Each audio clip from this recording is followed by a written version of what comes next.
Siya yung kontisera na hindi naglalagay ng kolorete sa mukha. Kumbaga sa mga paraphernalia, sobrang sabog na yung pangalan mo eh.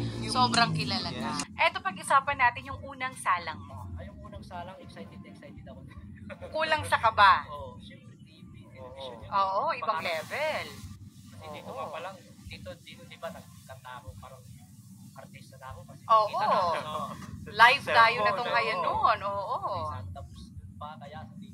Yes, na nationwide. Hindi lang nationwide. Meron din silang channel na talagang abot hanggang sa ibang Worldwide yun bansa. eh. Diba? Excited. Yes.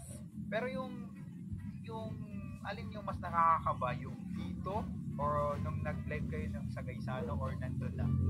Siguro na dun sa Gaysaan. Oo, ako, alam mo, ramdam ko yung kaba niya. Kaya siguro minsan parang, oo, kasi kampante kaming lahat that he would actually bring home the bacon, diba?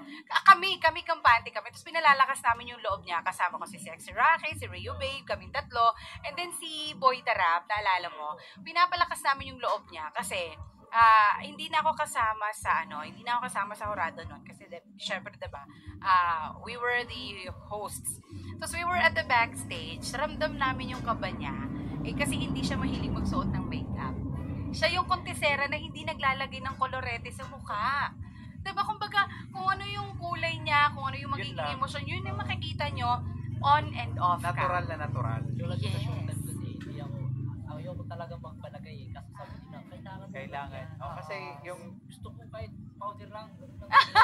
okay na yun. Pwede. Okay na yun. Very humble no? Oo. Oo, kasi talagang hindi naman nila titingnan sa mukha kundi sa pagkanta tsaka yung emosyon na makikita talaga nila o mapapakinggan mo, witness nila doon sa bawat linyang binibigkas ni Bensor, diba?